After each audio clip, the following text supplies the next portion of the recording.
Hello, I'm a visual artist working with drawing and mixed media. I'd like to share some ideas about the creative process by looking at a few words and their origins. Language is how we communicate with one another. Words tell their own stories, and many of them directly relate to creativity.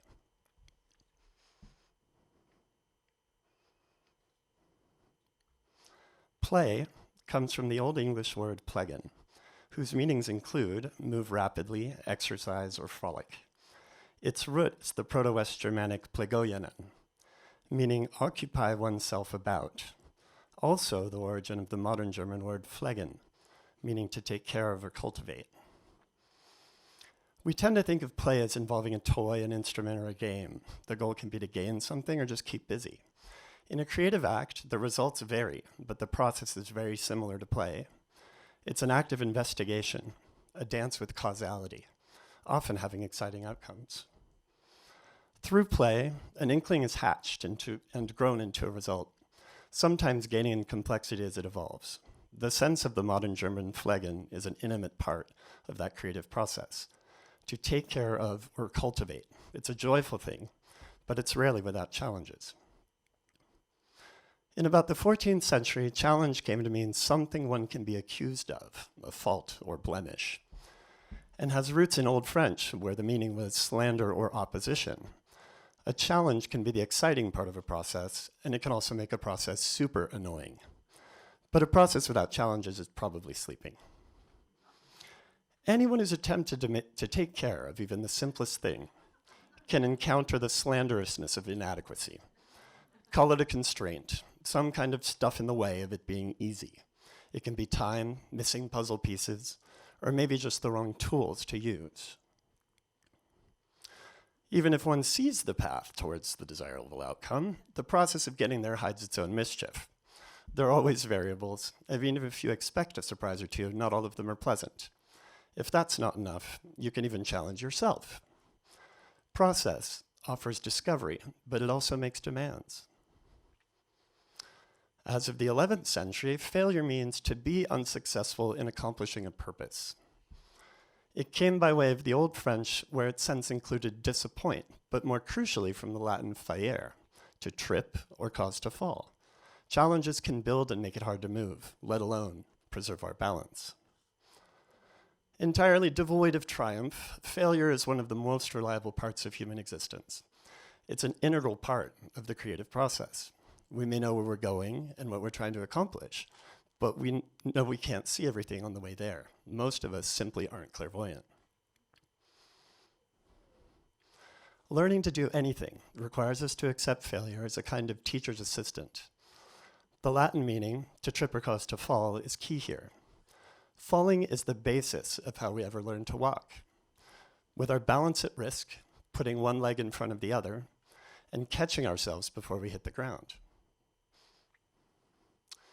Enthusiasm comes from the 16th century Middle French enthousiasme, whose meaning hasn't changed much since the Greek one, divine inspiration. It was derived from Greek entheos, made from the two words en, or in, and theos, God, literally God within, possessed by something. Regardless of how we met the challenges before, the results aren't always desirable. It's the chance to get the right results that makes us persevere. Some embark with enthusiasm and expect something remarkable. Many know it as simply showing up for work. It takes a strong dose of conviction to work towards something, knowing that there will be a wide range of obstacles. One has to believe in something in an unfaltering way, to walk the creative walk, despite compelling evidence of its difficulty, or evidence that it's of little use to anyone else. And sometimes it really isn't. In the 16th century, disaster was understood as anything that befalls of ruinous or distressing nature.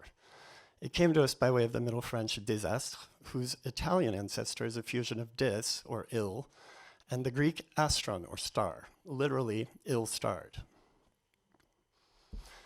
Disaster involves a bit more drama than just getting your stars crossed, but the sense of the word is still astrological. a star or planet in the wrong place. In stronger terms, it's a sudden and surprising defect in cosmology. It's no less vital than failure, but it makes the process stop abruptly and calls everything into question. Whatever the ambitions may be, a process can reach an impasse. It can be a time to throw in the towel and acquiesce. It can also be an invitation to accept the impasse as redefining. Disaster breaks it all down. It creates new raw materials for new raw ideas.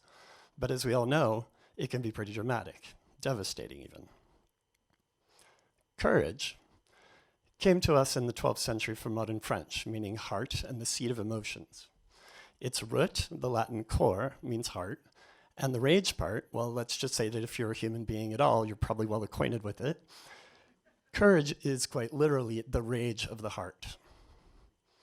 The mind is powerful. In creativity, it builds sense from what it encounters and finds ways to communicate that out of thin air. It's the master of order and arbiter of entropy. The heart, in the other hand, is what keeps the mind diligent when problems arise, when things really do seem impossible.